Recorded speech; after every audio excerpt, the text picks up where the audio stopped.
Hey everyone, I'm Kobus. I was one of the first, if not the first, to complete the 100 Trainers ZA Royale, and I'll show you how I did it so you can improve your runs. This video will have chapters if you wish to skip through to the parts you care about most, or wish to come back to it later. Let's talk about the zone. Reset at a bench until the zone shown on screen appears. This particular one was found and popularized by Purplefire and Game Boy Luke respectively. I'll have their links below, give them a follow and sub. Let's go through the zone during the day with no trainers so it's easy to see the route. Enter through the gate and hang right. There will be up to 3 locations for a trainer to spawn, one will. Go ahead and fight the trainer on the right of City Hall and try to end at the front of City Hall by the stairs. There will be one trainer that spawns at the front section of City Hall, either on the stairs or to the left at that grass. Go ahead and fight them and try to end at this corner. From the corner, drop down into the Fountain Plaza, and there are 3 locations for trainers to spawn, 1 or 2 will spawn. One's at the bench, one's at the stairs, one's at the scaffolding.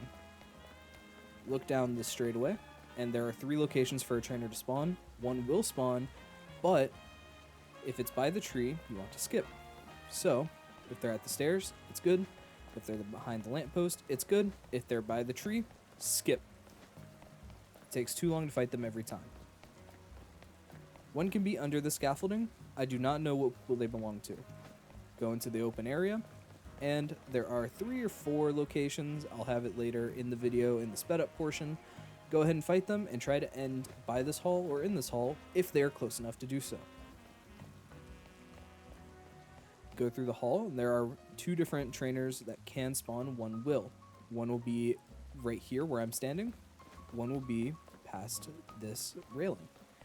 Go ahead and fight them and try to make your way down the stairs either to this landing or this landing. Continue down the stairs, and there are up to 2 trainers that can spawn here. It's not guaranteed. I don't know particularly what causes them to spawn, but there's 1 or 2 here that will spawn. Either at this stairway, down here at this stairway, or in this grass. You will get 1 or 2 from this pool. Continue on down to the road, and there are 3 locations where they can spawn, 2 where it's likely. The one where it's unlikely is by this tree. The other 2 locations will be right here by this tree, and to the right before the corner. Try to end the fight around this corner.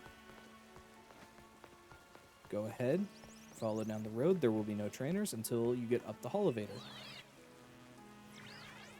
Battle the trainer on the roof of this elevator. And you want to end the fight in this corner, preferably dropping down to the border or to this yellow roof. Fight the trainer on the yellow roof and try to end across the bridge or on the bridge. Depends on where they are. Make sure you're not losing the battle. Drop down from the red roof onto the little garden area, and there are 3 locations for trainers to spawn, 1 will spawn, and it's all along the L, easy to see. Try to end on the ladder or on the roof. Go ahead and jump across to the yellow roof. There are 2 trainer locations, 1 will spawn. Try to end either on the bridge or on the red roof. There will be 1 trainer on top of this building. Go ahead and fight them and try to end on the red roof. And we're running for a long time now. This is the longest section without a trainer. On this yellow roof, there will be 1 trainer. And on that yellow roof, there will be 1 trainer. Fight the trainer on the yellow roof we are currently on, then run across the bridge. Either bridge, it will depend on where they spawn. Ignore that fall. And fight the trainer on this section. Now, here's the important part. When you're ending the fight here, you want to try to end and fall at the same time. So, if you have a Pokemon like Emboar, you can use close combat, and it takes a long time to wind up. Or, if you want to be real safe, use a Pokemon with Dig. Once they go down, fall off, use Rotoglide, and if they get the one-shot, you'll fall down here. If that works, see if the trainer in front of City Hall spawned. If they did, fight them. Otherwise, go to the trainer on the right of City Hall, and by the time you fight the trainer on the right of City Hall, the one in front of City Hall will spawn. And that's the complete route. Let's talk about Pokemon. You can use Any Pokemon for this, the higher the level, the better. But there are some optimizations that you can make. I personally used Emboar, Gardevoir, and a different Excadrill most of the time, and it was very effective. None of these had priority moves, and I used the Shell Bell and Emboar to stay alive. But priority moves appear to be a way that you can optimize it and make it easier to get higher score runs. I just haven't done a lot of testing with them yet. So, if you're gonna use a priority Pokemon, I would recommend one that can fly or one that has multiple priority moves. In the case of ones that can fly, Talonflame was one that I did have, and I believe in my full run I did 1 or 2 priority attacks. Another very popular one is Dragonite with Extreme Speed, which is just a pure upgrade to Quick Attack. Then there's Lucario, which gets access to Bullet Punch, Extreme Speed, and Quick Attack, 3 different priority moves. So, find the ones that you like and stick with them. Flying ones are better, but ultimately use the team that's most comfortable and highest leveled to get you through the night faster. This is more about positioning and planning than it is about the Pokemon selection. Before we get into the sped up portion, I wanted to talk about this route a bit more. It is very possible that more optimizations can be found for it and even higher numbers can be achieved. The current run does not use any glitches or exploits, though I don't know if any would even help in a Royale. I think I could probably get a few more trainers in one night, but it would require some luck. I'll try to highlight all the spots where I'm ending fights, where mistakes are, and how to improve from what I did. I made a mistake at the end of the first loop, but I kept it in to show how to adapt, and I think it's an important thing for people to see. Let's go ahead and start this from the bench, warping to the zone. We walk in, we start to head right. I have a paused frame for every time trainer spawns show up. Go ahead, take screenshots if you are concerned about where they do spawn. The guy in front saw us first, so we go ahead and take them out. Where the circle is where the current trainer was, and we were right on top when I did the little circle walk. We head to the trainer on the right, and we try to interact with them immediately. We go ahead and wipe out their Pokemon, and we start heading closer to the next zone. Now, we do heal. I normally don't recommend it, but it was on the way. It's nice to not have to use items. Here are the next set of spawns in the Fountain Plaza. Go ahead and start fighting the trainers here. So during this fight, I did not actually see where the next trainer was of the 2 that spawn in this plaza. So you'll see that I'm kind of positioning myself to where I can quickly go to either, depending on where they spawn. I did a little search, didn't see them, gave up on it. This is where an Extreme Speed could have saved a second or two. The blue arrow there was the trainer you avoid, as we talked about earlier. Start heading toward the scaffolding.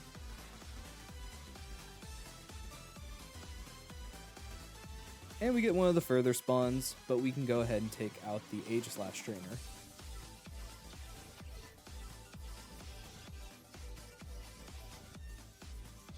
With Tyranitar being sent out, I know that they died in close combat, so I use that to get a little extra time to go to the hallway. Close combat takes a little longer to wind up, so it works well. We get the further spawn here, so we go ahead and get to them as fast as we can. We lose a little bit of time due to this, but we can still make that up later with good RNG. I start to position myself toward the bottom landing. That is within this trainer's range, so if we can get down there, we get to make up that time we lost due to the further spawn. It evens itself out. Here we get the spawns that I mentioned have a little bit of variance, and we see one of the trainers immediately. Now, they were looking away, which means an Extreme Speed could have possibly saved a second or half a second if you can get it out and the Pokemon moves quickly. Now we move to the grassy area to see if we get that trainer spawn. In this case, we don't. Here are the road spawns, and we happen to get the one that looks at us, saving us time. If the one on the right had spawned, they would not have looked at us, possibly losing some time, unless a priority move would have gone and fixed that. I still have not tested that.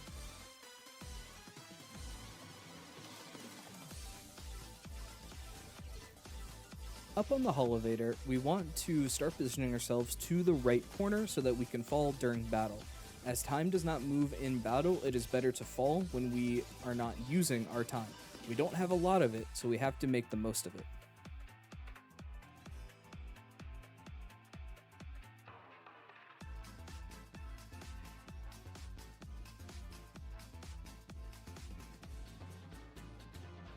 With these trainers, our end goal is to position on the bridge or across the bridge. In this case, the Hawlucha goes to where our previous Pokemon was, which does lose us a bit of time on the timer, but not time on the in-game timer, which is the most important.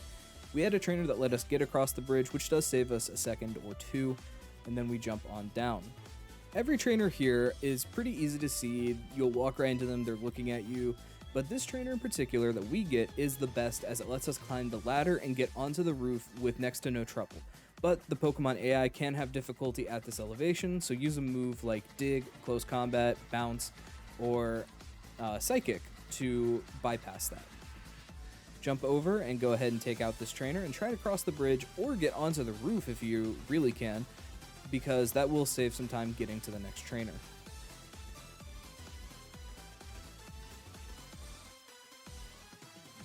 Take out the trainer on the right. There's nothing really remarkable here, but you do want to end on the roof because the next walk is pretty long.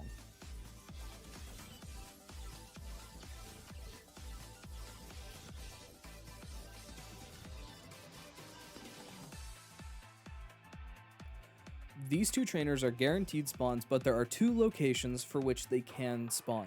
Go ahead and take out the trainer that's closest to you and then go to the one that is on the other roof. Try to end on the bridge closest to the trainer you are fighting to minimize walking time.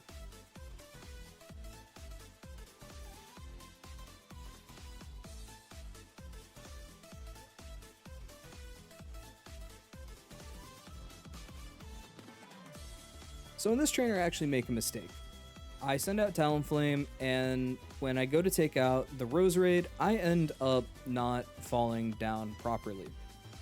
I saved this by roto-gliding across, but I'm gonna put a clip here that shows you what you are supposed to do, if you can. So when the Thunderbolt goes off, I fall, and I'm good. I could have used roto-glide to prolong my time in the air and be safer. In this case, I didn't do it.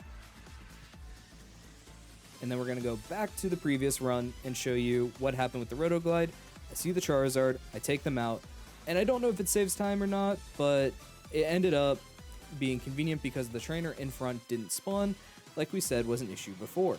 By the time we clean up this fight, we see the trainer in front has spawned, and we continue the loop as normal. Watch what Gardevoir does right here. She gets stuck on the terrain and is just unable to launch the move. It takes a while. That's kind of why I'm nervous about priority moves, but if it is a flyer, I believe this issue is less severe. I have a few last second tips that I just want to make sure that even though they might have been earlier in the video, that they're in one section and you can come back to this. I'll do another general tips video for high money runs, if you're trying to do cards along the way, possible team compositions for that, but that's later down the line, so here's a few that you can do in the meantime. The first one being that time does not run out during a fight. If I get into this fight here, this timer on the outside of the map, which is the red bar, will not move no matter what I do. I'm running around, letting the guy attack me, nothing is happening. Take advantage of that and position yourself. But you gotta be careful because you can run out of the trainer radius. So if I keep running, let's say I want to fight a trainer on the right, eventually the trainer will de-aggro. And it's not one to do it this time, but most of the time it's a lot faster. So I just lost that fight, and I lost the time it took for me to get to that trainer on the in-game timer. Make sure you're very careful with your positioning so that this does not happen to you. On screen right now, I have my 100 trainer win, a small clip at the end where it goes from 99 to 99 because it's hard capped at 99. It's a full 100 trainers. I have the full VOD. I will post it eventually. It's probably going to be either my next video or in a few videos, but this win is to show that this route does help you succeed. the sped up clip is actually from this run. It will take some practice to get the hang of this route, to get higher numbers, but keep at it. I want to see those high scores. Comment them at me on Twitter. I'll have it linked in my description. Please let me know, because this is a really fun run and I want more people to do it. And if you find another zone, let me know. I think that would be awesome if we have more than one zone that is this good. Lastly, I want to thank everyone for all the views, all the nice comments, all the retweets, and all the just everything that this has gotten since I posted this on Twitter a few days ago. It has been wild to see. I'm just normally a small Twitch creator, and I can't thank y'all enough. I also want to thank Gameboy Luke again for issuing the challenge in a tweet, getting my interest sparked, and making the guide for a lot more people to get higher numbers so that this can be even bigger. I'll have all my stuff linked below if you want to follow me on Twitter, on Twitch. I'd appreciate if you do sub on YouTube. I don't know how often I'm going to post, but when I do, you'll be the first to know. And please let me know if this helps you, if there's anything that I missed, if there's anything you want to know. When I eventually do my general tips guide, I would like all this feedback so then I can put it directly into there and answer it, but I'll also be in the comments whenever I'm at my computer so that I can answer and thank people then.